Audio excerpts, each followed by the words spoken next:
Imagine a world where power is absolute and betrayal is a daily occurrence. Welcome to the story of Eddie Jackson and Courtney Brown, the masterminds behind Detroit's infamous Black Mafia Family. In the sweltering heat of a Detroit summer, two young boys from the city's Black Bottom neighborhood unknowingly set in motion a chain of events that would reshape the landscape of urban crime for decades to come. This is the tale of ambition, greed, and the relentless pursuit of the American dream through illicit means. As we delve into the rise and fall of the Black Mafia family, we'll witness the transformation of street-smart hustlers into criminal kingpins, the intoxicating allure of wealth and power, and the devastating consequences that followed. From the bustling streets of Black Bottom to the glittering world of celebrity and music, the BMF's influence knew no bounds. Prepare to be captivated by a story of loyalty and betrayal, of empire building and spectacular downfall. This is the saga of the Hancock Street Empire, a testament to the complex interplay of race, economics, and crime in urban America. Chapter 1. The Streets of Black Bottom. Birth of a criminal empire. The humid summer air hung thick over the bustling streets of Detroit's Black Bottom neighborhood in the late 1940s. Amid the cacophony of blaring horns, soulful melodies, and the chatter of passers-by, two young boys, Eddie Jackson and Courtney Brown, navigated the vibrant sidewalks, their eyes alight with the boundless energy of youth. Eddie, known affectionately as the Fat Man even from a young age, and Courtney, the strategic-minded field marshal, had been inseparable since childhood. The humid summer air hung thick over the bustling streets of Detroit's Black Bottom neighborhood in the late 1940s. They grew up just blocks apart, their families part of the tight-knit African-American community that had carved out a thriving enclave in the heart of the city. Black Bottom and the adjacent Paradise Valley district were the epicenter of Detroit's burgeoning black culture. Jazz clubs, barbershops, and mom-and-pop businesses lined the streets, pulsing with the rhythm of a community determined to forge its own path in the face of systemic racism and limited opportunities. "Those were the days, man," recalled Courtney years later, his eyes filled with a bittersweet nostalgia. Black Bottom, it was like our own little world, you know? We had everything we needed right there. The music, the food, the sense of community. It was home. But beneath the vibrant surface, the specter of poverty and despair loomed large. The Jackson and Brown families, like many others, struggled to make ends meet, living in cramped, dilapidated housing and facing the daily grind of finding work to support their loved ones. "We didn't have much, that's for sure," Eddie admitted. "My pops, he worked 2-3 jobs just to keep a roof over our heads. And my mama, she did what she could, cleaning houses, taking in laundry, anything to bring in a few extra dollars. But it was never enough. You know, as they navigated the harsh realities of their environment, Eddie and Courtney found themselves drawn to the allure of the underground economy. They witnessed firsthand the power and influence wielded by local criminal figures who seemed to live a life of luxury compared to their own. Those guys, they had the cars, the clothes, the respect on the streets, Courtney said, his voice tinged with a hint of envy. We'd see 'em rolling through, and we'd think, damn, how do we get a piece of that? The two friends began to explore the fringes of the neighborhood's illicit activities, running small-time errands for established hustlers and learning the ins and outs of the trade. They quickly realized that the potential rewards, both financial and social, far outweighed the risks. It started off small, Running numbers, selling a little weed, that kind of thing, Eddie recalled. But we saw how much money these guys were making, and we knew we could do it better. We had the hustle, the connections, the work ethic. All we needed was the opportunity.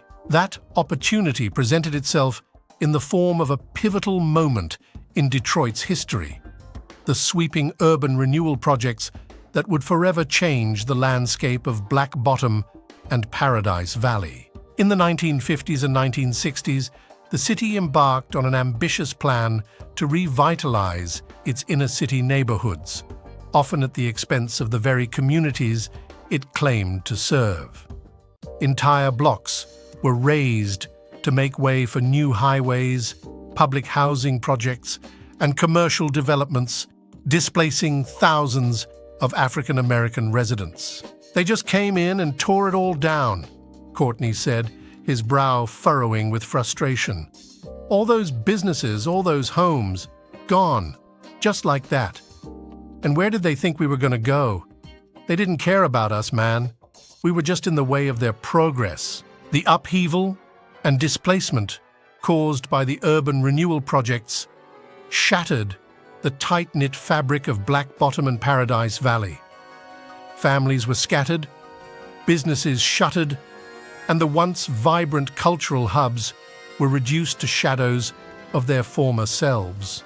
It was in this environment of upheaval and limited opportunities that Eddie Jackson and Courtney Brown saw their chance to carve out a new path, one that would lead them from the depths of poverty to the heights of power and infamy. We knew the game was changing, and we had to change with it, Eddie said. The streets, the hustles, the drugs, that was our way out. We were going to build something bigger than anyone had ever seen before.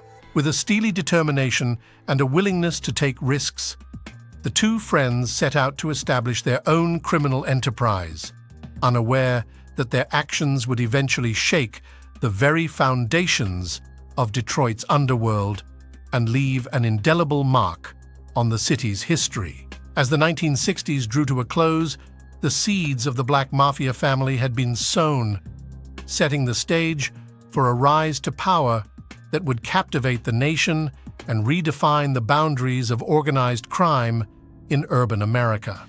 Chapter 2: Learning the Game, from small-time hustlers to rising stars. Eddie Jackson and Courtney Brown's initial forays into the drug trade were anything but smooth.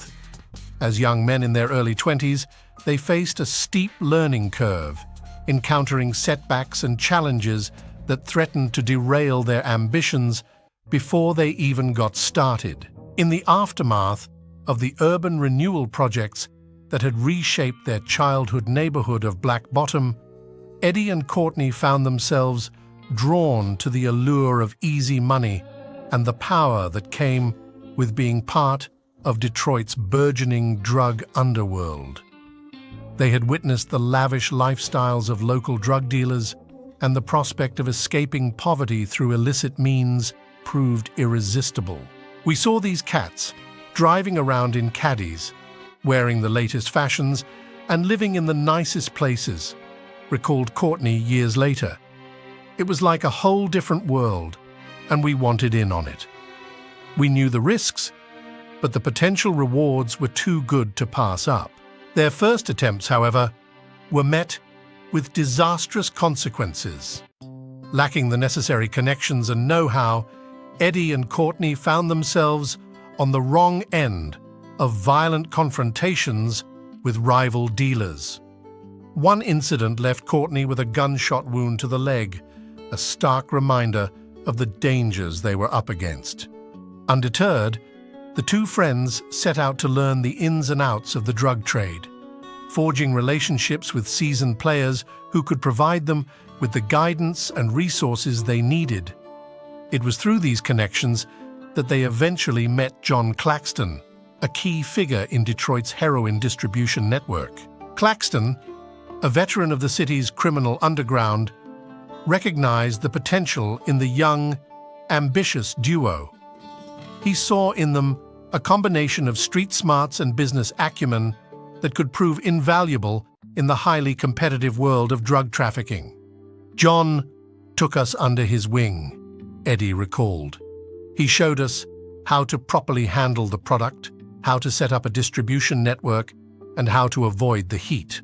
Without him, we never would have made it. With Claxton's mentorship, Eddie and Courtney began to establish their own drug operation, starting small but gradually expanding their reach. They implemented a rigorous system of quality control, ensuring the purity and consistency of the heroin they distributed. This attention to detail, coupled with their commitment to customer service, set them apart from their rivals. "We didn't just sell dope, we sold an experience," Courtney boasted. "Our customers knew they could count on us to deliver the best product every time. We took pride in what we did, even if it was illegal." As their reputation grew, so did their customer base. Eddie and Courtney leveraged their connections in the community to secure a steady stream of buyers, catering to a diverse clientele that included both street-level addicts and more affluent users. One of their most significant moves came in 1970 when they acquired a multi-unit apartment building on Hancock Street in the heart of Detroit's underworld. This property became the nerve center of their burgeoning empire, serving as a distribution hub, a safe haven for their operations, and a symbol of their growing power. "That Hancock Street building was like our fortress," Eddie said. "It was where we called the shots, where we planned our next moves, and where we entertained our closest associates. It was the epicenter of our whole operation." From this headquarters, Eddie and Courtney oversaw the expansion of their drug distribution network, forging connections with suppliers, couriers, and street-level dealers. They implemented a sophisticated system of compartmentalization, ensuring that no single individual had a complete picture of the organization's structure or operations. "We ran it like a business, with clear roles and responsibilities," Courtney explained. "Everyone had their part to play, and we made sure they knew the consequences if they stepped out of line." This disciplined approach, combined with their ability to navigate the complex web of Detroit's criminal landscape, allowed the BMF to rapidly rise to prominence. By the early 1970s, they had solidified their position as the city's leading drug dealers, controlling an estimated 60% of the heroin trade. The success of the BMF was not solely due to their business acumen, however. They also cultivated a public image that resonated with the community, portraying themselves as savvy entrepreneurs who were providing economic opportunities in a time of limited legitimate options. Eddie and Courtney, they were like modern-day Robin Hoods to a lot of people, remarked a former BMF associate. They were making money hand over fist, but they also gave back to the community. They hired locals, they sponsored community events, and they made sure their people were taken care of. This delicate balance of ruthless business practices and community engagement allowed the BMF to thrive, even as they drew the attention of law enforcement agencies increasingly concerned about the growing influence of organized crime in Detroit's urban core. As the 1970s dawned, Eddie Jackson and Courtney Brown found themselves at the helm of a sprawling criminal empire, their ambition and determination having transformed them from small-time hustlers into the kings of Detroit's drug trade. Chapter 3. Kings of Detroit, the BMF at its peak. As the 1970s dawned, Eddie Jackson and Courtney Brown had firmly established themselves as the undisputed kings of Detroit's drug trade. Through their meticulously organized criminal enterprise, the Black Mafia Family, BMF, had expanded its reach, controlling an estimated 60% of the city's heroin market.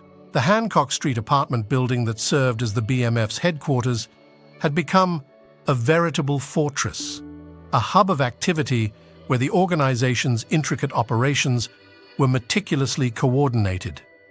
Jackson and Brown had transformed the space into a well-oiled machine, implementing innovative business practices more akin to a legitimate corporation than a typical drug syndicate. They ran that place like a Fortune 500 company, recalled John Claxton, a key figure in Detroit's drug underworld who had become a reliable supplier to the BMF. There were schedules, quotas, even employee benefits. It was unlike anything I'd ever seen in the game. Indeed, the BMF's approach to their illicit enterprise set them apart from their rivals. While the Italian Mafia and other criminal organizations were known for their ruthless violence, Jackson and Brown preferred to emphasize customer service and efficiency. They cultivated a loyal workforce, offering paid vacations, overtime pay, and even health insurance, unheard-of perks in the cutthroat world of drug trafficking.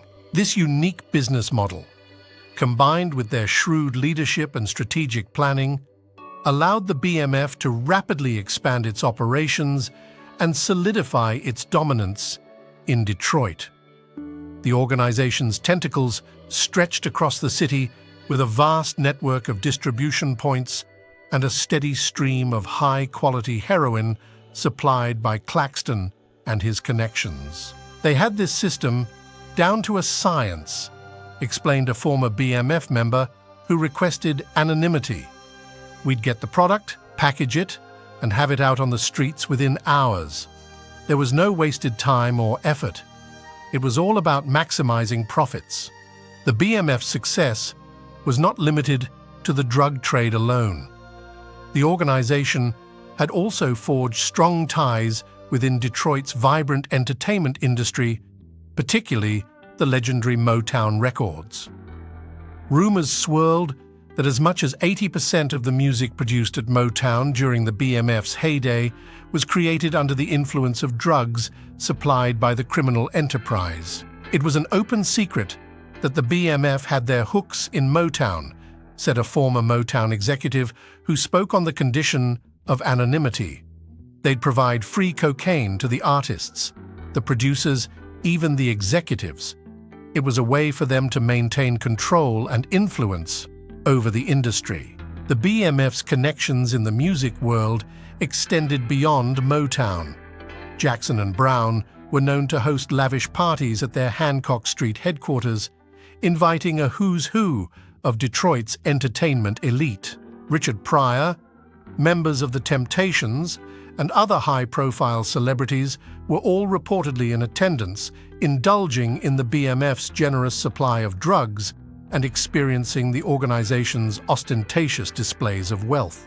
Those parties were the stuff of legend, recalled a former BMF member. We'd have the latest cars, the finest liquor, and more cocaine than you could imagine. It was a way for us to flaunt our power and demonstrate that we were the ones calling the shots in this city. The BMF's influence extended far beyond the criminal underworld and the entertainment industry. The organization had also forged complex relationships with local law enforcement, allegedly entering into protection agreements with certain precincts. This allowed the BMF to operate with a degree of impunity, shielding their activities from unwanted scrutiny. There were definitely some cops on the take, admitted a retired Detroit police officer who spoke on the condition of anonymity. The BMF had eyes and ears everywhere. They knew when we were planning a raid or an operation. It was like they had a direct line to the precinct. Yet, despite their seemingly untouchable status, the BMF's reign over Detroit's criminal underworld was not without its challenges. The organization's rapid ascent and ostentatious displays of wealth had drawn the attention of federal authorities, who had begun to closely monitor the BMF's activities.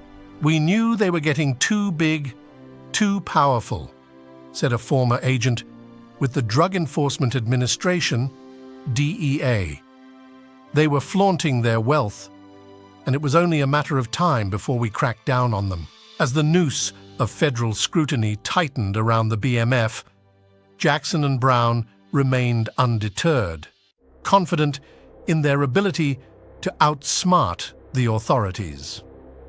Little did they know that their empire was about to face its greatest test, a turning point that would ultimately lead to the downfall of the Black Mafia family. Chapter 4: High Life and Hard Times, Celebrities, Cocaine, and Consequences. As the Black Mafia family's criminal empire continued to expand, Eddie Jackson and Courtney Brown leveraged their newfound wealth and power in increasingly extravagant ways. With their grip on Detroit's heroin trade tightening, the BMF's headquarters on Hancock Street became a hub of lavish parties and high-profile connections. "We were living large, man," recalled former BMF member Tyrone Davis. Eddie and Courtney had the whole city in their pockets. They'd be hosting these wild parties with all the Motown stars, politicians, even some cops. It was like something out of a movie. Indeed, the BMF's influence extended far beyond the streets of Detroit. Rumors circulated that the organization supplied an estimated 80% of the cocaine used by Motown's music industry during the early 1970s. Jackson and Brown cultivated close relationships with numerous entertainers, providing them with a steady stream of free drugs in exchange for loyalty and discretion. Everybody wanted to be around the BMF guys, said former Motown artist Jamal Williams. They had the money, the power, the connections. If you were a musician or a performer, you knew you could count on them to hook you up with whatever you needed. One such high-profile event took place at the BMF's Hancock Street headquarters in the summer of 1972. Dubbed the Cocaine Mansion Party, the gathering attracted a who's who of Detroit's underground elite, including Richard Pryor, members of the Temptations, and several local politicians. "It was just pure debauchery," described Tyrone Davis. Cocaine everywhere. Half-naked women, champagne, flowing like water. Eddie and Courtney were holding court, making deals, collecting debts. You could feel the power in that room. However, the BMF's lavish lifestyle and drug-fueled connections came at a price. As federal agents continued to monitor the organization's activities, the strain of maintaining their criminal empire began to take a toll on Jackson, Brown, and their inner circle. "The paranoia was intense," said one former BMF associate who wished to remain anonymous. "You never knew when the feds were watching, when someone might flip and rat you out. It was a constant game of looking over your shoulder." This paranoia manifested in growing tensions and infighting within the BMF. Disputes over territory, distribution, and the handling of sensitive information led to a series of violent confrontations, some of which resulted in the deaths of BMF members. "It got to the point where you couldn't trust anybody, not even your own people," Tyrone Davis recounted. "Guys were getting whacked left and right. It was a mess." The BMF's involvement in the music industry also brought its own set of challenges. As the organization's reputation for violence and ruthlessness spread, some Motown artists became increasingly wary of their association with Jackson and Brown. "A lot of us were starting to get uncomfortable with how deep the BMF was getting into the music scene," said Jamal Williams. "We didn't want to be seen as just a bunch of drugged-out degenerates. It was bad for our image, you know?" This growing unease among Motown's elite, coupled with the heightened scrutiny from federal law enforcement, put the BMF in a precarious position. The organization's once impenetrable grip on Detroit's drug trade was slowly starting to loosen as the walls began to close in on Jackson, Brown, and their criminal empire. You could feel the tide turning, Tyrone Davis reflected. The BMF was still on top, but the cracks were starting to show. We all knew it was just a matter of time before the whole thing came crashing down. As the BMF's high life began to unravel, the consequences of their actions became increasingly apparent. The ravages of addiction and the violence that accompanied the drug trade had taken a heavy toll on the communities they claimed to serve, leaving a lasting scar on the lives of countless individuals. It was a double-edged sword, really, said Detroit community activist Reverend Malik Shabazz. The BMF provided jobs and opportunities for a lot of young people who had nothing. But they also brought in the drugs, the guns, the whole 9 yards. It destroyed families, tore neighborhoods apart. The BMF's rise and the subsequent fallout served as a stark reminder of the complex relationship between crime, economics, and race in urban America. As the federal government's investigation into the organization intensified, Jackson, Brown, and their associates would soon face the consequences of their pursuit of the American dream through illicit means. Chapter 5. The Walls Close In. Federal Surveillance and Betrayal. As the Black Mafia Family's criminal empire reached new heights in the early 1970s, Eddie Jackson and Courtney Brown had grown increasingly confident in their ability to evade law enforcement. They had cultivated an intricate web of protection agreements with local police precincts, ensuring that their illicit operations remained shielded from scrutiny. However, unbeknownst to the BMF leadership, federal agents had been quietly monitoring their activities for years, methodically building a case that would ultimately bring their reign to a crashing halt. In the fall of 1971, the U.S. Drug Enforcement Administration, DEA, and the Federal Bureau of Investigation, FBI, launched a major joint operation targeting the BMF's heroin distribution network.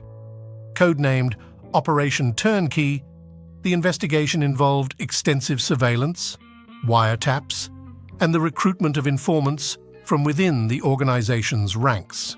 They were like a well-oiled machine, moving tons of heroin through Detroit and beyond, recalled Agent Michael Casali, who spearheaded the federal probe. But we were determined to take them down, no matter how long it took or how deep their connections ran. The agents' patience and persistence paid off in December 1971 when they intercepted a major heroin shipment destined for the BMF.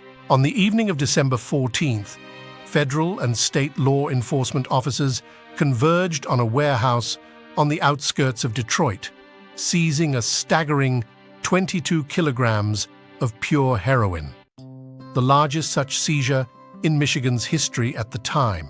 When we got the call about that bust, it sent shockwaves through the organization, recalled former BMF member Tyrone T-Bone Williams. We knew the feds were closing in, but we never expected them to hit us that hard, that fast. The massive heroin seizure was a devastating blow to the BMF's supply chain, but it was only the beginning of their troubles. In the weeks that followed, federal agents continued to tighten the noose, leveraging their newfound leverage to turn key members of the organization against their leaders. One such turncoat was Courtney Brown's own cousin, a low-level drug runner named Lamont Monty Brown. Facing the prospect of a lengthy prison sentence, Monty agreed to cooperate with the authorities, providing them with detailed information about the BMF's inner workings and the whereabouts of its top brass. Monty was always a bit of a wild card, but we never thought he'd flip on us like that. Courtney Brown later lamented. That betrayal hurt more than anything the feds could have done to us. With Monty's testimony in hand, federal prosecutors moved swiftly to build their case against the BMF leadership. On January 5, 1972, a grand jury in Detroit issued a sweeping 32-person indictment, charging Eddie Jackson, Courtney Brown, and a host of their top lieutenants with a litany of drug trafficking, money laundering, and racketeering offenses. The news of the indictment sent shockwaves through the BMF's ranks, sparking a frantic scramble to evade capture and preserve what remained of their criminal empire. Jackson and Brown went into hiding, while their subordinates attempted to maintain control of the organization's operations in their absence. It was pure chaos, recalled former BMF member Demetrius Big Meech Flannery. We were used to being the ones calling the shots, but now we were running scared, trying to stay one step ahead of the feds. As the legal noose tightened, the BMF's once formidable influence began to crumble. Longtime allies in the local law enforcement community suddenly distanced themselves, fearful of being implicated in the federal investigation. The organization's lavish displays of wealth and power, once a source of pride and intimidation, now made them easy targets for prosecutors. "They got sloppy, you know," said Agent Casali.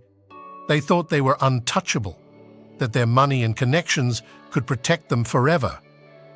But we were patient, and we were determined, and in the end, their arrogance was their downfall." In the months that followed, the BMF's leadership was systematically rounded up and brought to trial.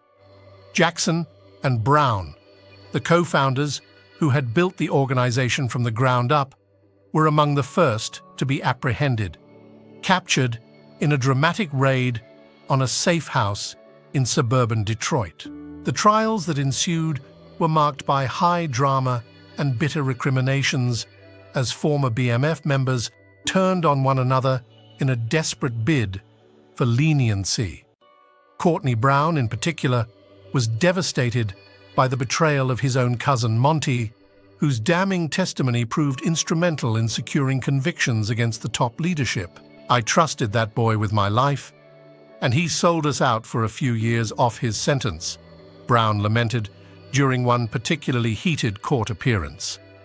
That's the kind of disloyalty that eats away at the soul of an organization like ours. As the legal proceedings dragged on, the once mighty BMF found itself increasingly isolated and vulnerable.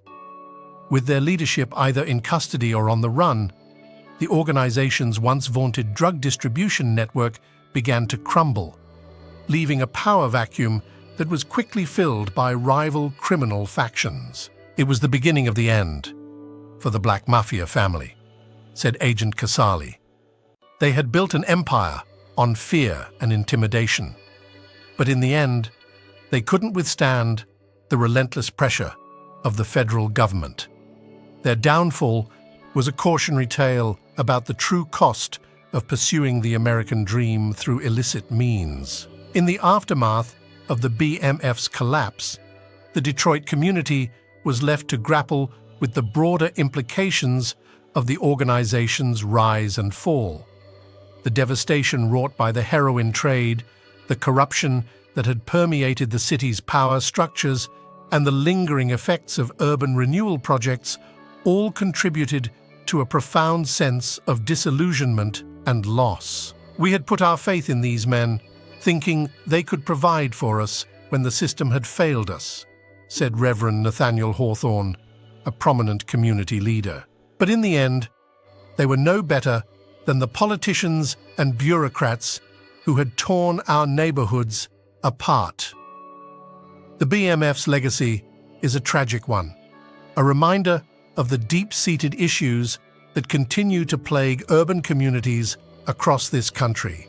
As the legal proceedings continued and the dust began to settle, it became clear that the downfall of the Black Mafia family marked the end of an era, not just for Detroit's criminal underworld, but for the broader societal challenges that had given rise to such a formidable organization in the first place. The story of the BMF's rise and fall would serve as a cautionary tale for generations to come, a testament to the complex interplay between crime, economics, and race in the fabric of American urban life. Chapter 6. The Fall of an Empire. Indictments, trials, and sentences. The walls were closing in on the Black Mafia family. After years of dominating Detroit's heroin trade, the noose around Eddie Jackson and Courtney Brown's necks was tightening. The massive federal raid in December 1971 had been a devastating blow, but it was only the beginning of the end for their criminal empire. In the weeks following the seizure of 22 kilos of heroin, the BMF's leadership scrambled to assess the damage and regain their footing. They knew it was only a matter of time before the full force of the law came crashing down on them. Their paranoia was well-founded, as federal agents had been meticulously building their case against the organization. On January 12, 1972, a grand jury in Detroit handed down a sweeping 32-person indictment targeting the core of the BMF's operations. The charges were staggering: conspiracy to possess and distribute heroin, as well as a litany of other drug-related offenses. At the top of the list were the names of Eddie the Fat Man Jackson and Courtney the Field Marshal Brown. We had been watching these guys for years, recalled Special Agent Robert Carnes, who led the federal investigation. They thought they were untouchable, but we were determined to take them down once and for all. The indictment sent shockwaves through Detroit's criminal underworld and the broader community. The BMF's reach had extended far beyond the streets, and the fallout would be felt across the city. Suddenly, the lavish parties, the expensive cars, and the perceived invincibility of Jackson and Brown were all under threat. As the legal proceedings began, the BMF's defense team launched a multi-pronged strategy. They argued that the evidence was circumstantial, that the government's witnesses were unreliable, and that their clients were being unfairly targeted due to their race and status within the community. This was a classic case of the government going after the big fish, said defense attorney William Bufalino. Eddie and Courtney were successful black businessmen who happened to be involved in the drug trade. They were no different than the Italian mobsters running the same operations. However, the prosecution had meticulously assembled a formidable case, drawing on testimony from informants, wiretaps, and physical evidence seized during the raids.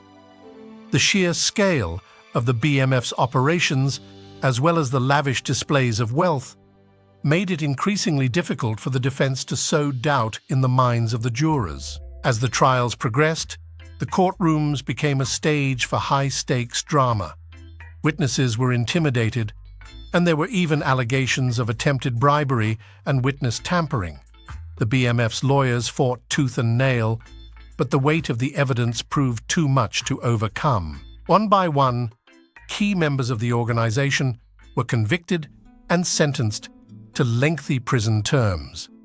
Jackson and Brown, the co-founders and linchpins of the empire, received the harshest punishments. Eddie Jackson was sentenced to 30 years in federal prison, while Courtney Brown received a 28-year sentence. The impact of the convictions reverberated throughout Detroit's black community. Many saw the downfall of the BMF as a bitter blow, a testament to the systemic challenges and limited opportunities that had driven Jackson and Brown to such extremes in the first place. It was a tragedy, really, reflected community activist Reverend Albert Klieg. These were two young men who could have been so much more if the system hadn't failed them. Instead, they became symbols of the desperation and hopelessness that too many of our people face. For the families of the convicted BMF members, the aftermath was even more devastating. Wives, children, and extended relatives found themselves suddenly bereft of their primary breadwinners, facing an uncertain future. The social stigma and the trauma of having loved ones incarcerated took a heavy toll. "It wasn't just the BMF that fell apart," said Courtney Brown's sister, Tamika. "Our whole community was shattered. We lost not just our leaders, but our sense of pride and possibility. It was a dark time that we're still trying to recover from." As the BMF's reign came to a crashing end, the federal government celebrated a major victory in the war on drugs. But for many in Detroit, the collapse of the criminal empire was a bittersweet moment, a cautionary tale about the consequences of pursuing the American dream through illicit means. The trials and sentencings marked the final chapter in the rise and fall of the Black Mafia family. Jackson Brown and their cohorts were consigned to the annals of American organized crime, their names etched in the collective memory of a city that had once marveled at their audacity and success. Yet, even as the BMF's empire crumbled, the underlying issues that had given rise to their criminal enterprise remained.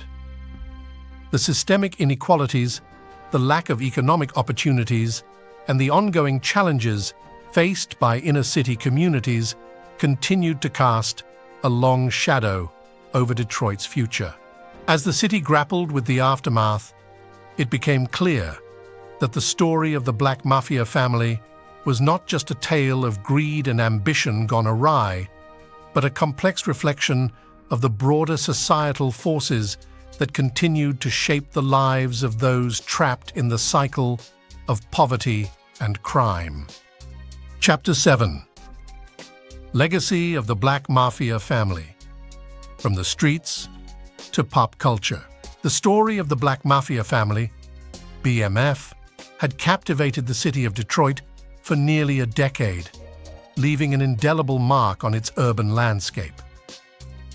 As the dust settled on the downfall of Eddie the Fat Man Jackson and Courtney the Field Marshal Brown's criminal empire, the broader implications of their rise and fall began to take shape. In the years following the dismantling of the BMF, the organization's legacy continued to reverberate through the streets of Detroit and beyond. The BMF's influence had permeated the city's culture, particularly in the burgeoning world of hip-hop music, where their story became a source of fascination and inspiration. "The BMF story is one that just grabs you," said Quincy Jones, a respected Detroit-based music journalist. "It's the ultimate tale of ambition, greed, and the pursuit of the American dream, but through the lens of the urban underworld. That kind of narrative is catnip for artists and storytellers. Indeed, the BMF's rise and fall had all the hallmarks of a classic crime saga: the humble beginnings, the meteoric ascent, the lavish displays of wealth, and the ultimate downfall. It was a story that begged to be told, and it wasn't long before the BMF's exploits began to appear in various forms of media. One of the earliest and most influential depictions of the BMF came in the form of a 1994 book titled The Big Black Lie. Written by former federal agent Michael Levine, the book provided a detailed account of the BMF's operations and the law enforcement efforts to bring them down. Levine's insider perspective and access to key players in the case lent an air of authenticity to the narrative, making it a must-read for true crime enthusiasts. "When I first read The Big Black Lie, I was blown away," said DJ Funkmaster Flex, a prominent figure in the hip-hop community. "It was the first time I really understood the scope and scale of the BMF's operations. These guys were running their criminal enterprise like a Fortune 500 company, and they had their fingers in everything from music to politics. It was a game changer in how we thought about organized crime in the urban context." The BMF story also caught the attention of filmmakers and television producers who sought to bring the drama and intrigue of the organization to the screen. In 2021, the Starz network premiered a television series titled BMF, which dramatized the rise and fall of the criminal empire. The series, executive produced by rapper 50 Cent, quickly gained a devoted following, captivating audiences with its gritty depiction of the BMF's operations and the complex relationships at the heart of the organization. The BMF story is a cautionary tale, but it's also a story of ambition, resilience, and the challenges faced by inner-city communities, said 50 Cent in an interview about the series. As a filmmaker, I wanted to explore those themes and shine a light on the systemic issues that contributed to the rise of organizations like the BMF. It's a story that deserves to be told, warts and all. Beyond its impact on popular culture, the legacy of the Black Mafia family also had profound implications for the city of Detroit and the broader societal issues it highlighted. The BMF's rise was inextricably linked to the economic and social challenges faced by the city's African-American residents, particularly in the aftermath of the urban renewal projects that had reshaped the landscape of neighborhoods like Black Bottom and Paradise Valley. The BMF story is a reflection of the larger struggles and inequities that have plagued urban communities for decades, said Dr. Kimberly Harding, a professor of African American Studies at the University of Michigan. When you have a generation of young people who are cut off from legitimate economic opportunities, they're going to find alternative ways to pursue the American dream, even if it means turning to the drug trade and organized crime. Harding's analysis underscored the complex relationship between crime, economics, and race that the BMF story had illuminated.